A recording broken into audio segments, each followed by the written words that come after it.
Good morning children.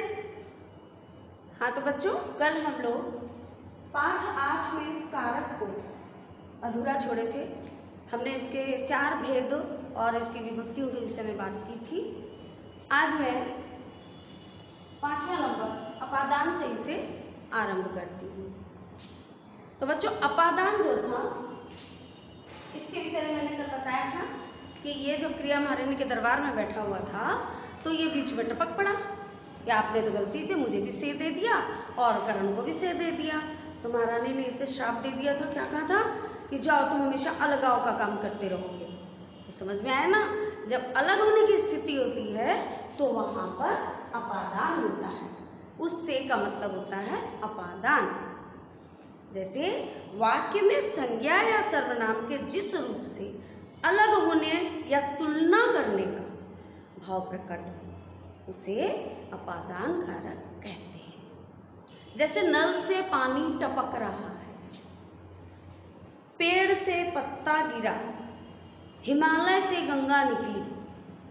अपादान कारक का मूल उद्देश्य अलगाव उत्पन्न करता है, यानी अलग करता है। तो इसे हम आसानी से पहचान लेते हैं क्योंकि पेड़ से पत्ता अलग हो रहा है, हिमालय से गंगा तथा नल से जल अलग हो रहा है। जैसे कक्षा से बच्चे बाहर जा रहे हैं। तो अभी क्या था, बच्चे जब तक क्लास में थे तो वो क्लास के अंदर थे।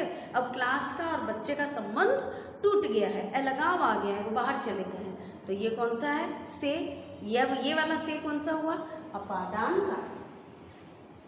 अब हम आते हैं 6ठा नंबर संबंध कारक। संबंध का है काके की, रारेरी, गागेरी, जो भी सब है।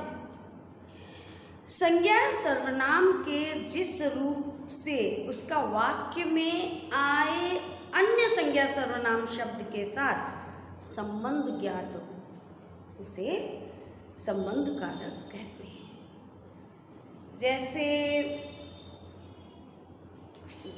जैसे रोहन की बहन निकिता है, रोहन बहन निकिता है। यदि हम इसके अंदर संप्रदान का प्रयोग, संबंध का प्रयोग न करें तो वाक्य क्या बनेगा? रोहन बहन निकिता है। कुछ स्पष्ट नहीं हो रहा है ना। तो यहाँ पे इसका संबंध का प्रयोग होना काके की के लिए जो ये करना बहुत जरूरी है। तो आएगा क्या? रोहन की बहन निकिता है। अब इसमें की जो है वो आता है, वो संबंध को जोड़ता है। मोहन की बहन, मोहन बहन कोई अर्थ नहीं निकलता, लेकिन जैसे ही की लग जाता है, संबंध लग जाता है, की संबंध को स्थापित कर देता है। अब तो वो क्या बन जाता है? संबंध का। श्रेया के पिताजी अध्यापक हैं। अब श्रेया पिताजी अध्यापक हैं। श्रेया पिताजी क्या? कोई संबंध नहीं है, न श्रेया और पिताजी का कोई संबंध नहीं। लेकिन श्रेया के लगते ही श्रेया का और पिता का संबंध स्थापित हो जाता है। तो जब संबंध कारक आता है तो इसकी विभक्तियां साफ झलकने लगती हैं। का, के, की, रा, रे, री। अब आता है अधिकरण कारक। इसका विभक्ति चिन्ह होता है पर या में। संज्ञा या सर्वनाम के जिस रूप से क्रिया के होने के स्थान तथा समय की जानकारी दी जाती है, स्थान या समय की जानकारी मिले उसे अधिकरण कारक कहते हैं।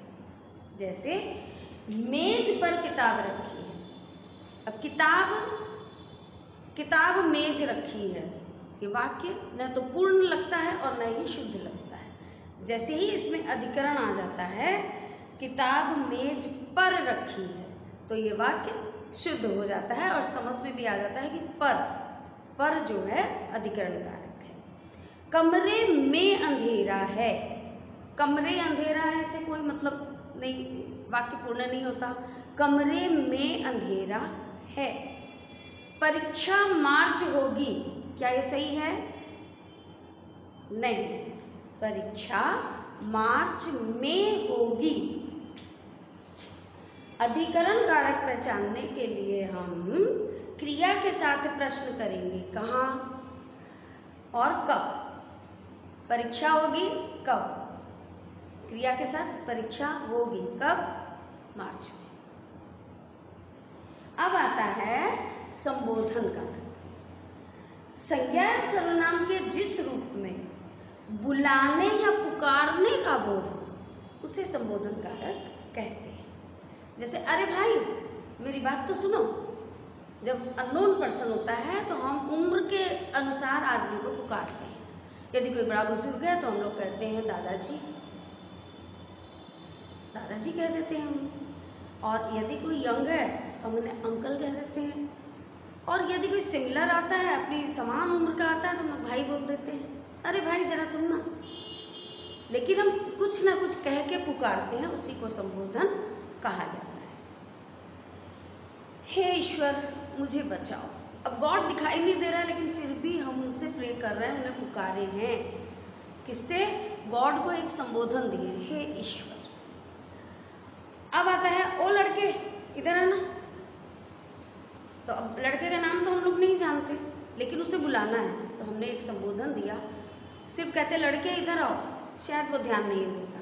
लेकिन जब हमने ओ करके बोला ओ लड़के तो उसने ध्यान दिया और हमारी तरफ चला आया। इस चिन्ह, इसका जो चिन्ह होता है, इसका चिन्ह में हमेशा विस्मयादिबोधक चिन्ह लगता है। तो ये हुआ हमारा कारक और कारक के भेद। आज ये लेसन आपका समाप्त हो गया है। आपके बुक में बहुत छोटे छोटे रूप में ये सब दिया हुआ है। इनका वर्णन आप इसे आराम से पढ़ करके याद कर सकते हैं। और जैसे दोहराने वाली चीजें हैं, कारक हमें संज्ञा या सर्वनाम का संबंध में आए दूसरे शब्दों से बताते हैं। जो चिन्ह संबंध को बताते हैं उन्हें विभक्ति चिन्ह कहते हैं। कारक के कितने भेद होते हैं? कारक के 8 भेद होते हैं। अब जैसे संप्रदान कारक है, ये इनका प्रयोग करना, आप कहोगे कि एक छोटा सा एक ने ही तो छूट गया था, एक के लिए ही तो छूट गया था, नंबर कट गया। अब देखिए एक छोटा सा यदि कारक छूट जाता है तो कितनी बड़ी गलती हो जाती है। मान लीजिए आपके घर में दादाजी आए और माताजी ने आपसे कहा दादाजी के पैर छुओ, और उसमें के का प्रयोग करना भूल गए। अब क्या बन गया? दादाजी पैर छुओ। ये तो बहुत बड़ी बात हो गई। क्या ये तो ऑर्डर हो गया क्या कि दादाजी सबके पैर छुए? गलत हो गया ना। सिर्फ किस लिए? के नहीं लगने से, के विभक्ति नहीं लगी, इसलिए अर्थ का अनर्थ हो गया। अब हम कहेंगे पिताजी पानी लाओ, जबकि कहना क्या था? पिताजी के लिए पानी लाओ। अब बात बदल गई। पहले वो किसी और को ऑर्डर देना था, लेकिन ऑर्डर दे किसको गया? जिसके लिए मंगाना था। हमने पूज्य पिताजी को ही कह दिया कि पानी लाओ। तो देखिए छोटी छोटी विभक्ति यदि आप कह देते हैं, ने ही तो नहीं लिखे थे मैम, उसमें नंबर कट गया, को नहीं लिखे थे, से ही तो नहीं लिखे थे, ये बहुत ज़रूरी है बच्चों, बहुत ज़रूरी है। जैसे आप खाना बड़ा स्वादिष्ट स्वादिष्ट खाना खाते हैं, उसमें नमक कम हो जाता है तो आप क्या कहते हैं? ओह सारा मज़ा ही किरकिरा हो गया। तो ये विभक्ति, ये सब क्या है? ये हमारे इतिहास, ये साहित्य के इसका जो इतिहास है, हमारा जो हिंदी साहित्य का इतिहास है, उसका नमक है। यदि आप इसमें नमक नहीं डाले तो वो मज़ा ही नहीं आएगा। इसलिए कारक, विभक्ति, इन सबको आप बहुत अच्छे से पढ़िएगा और जहाँ नहीं समझ में आए आप नोट करिए और फिर आप अपने ऑनलाइन क्लास में भी आप क्वेश्चन कर सकते हैं।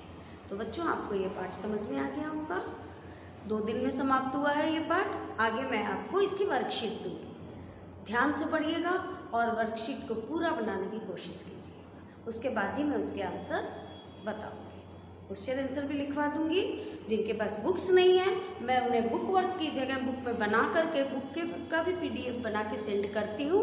आप उनका स्टोरेज करिए या अपनी कॉपी में, अपनी बुक में लिख लीजिए ताकि आपके पास भी सारी चीज़ रहे। ओके, धन्यवाद।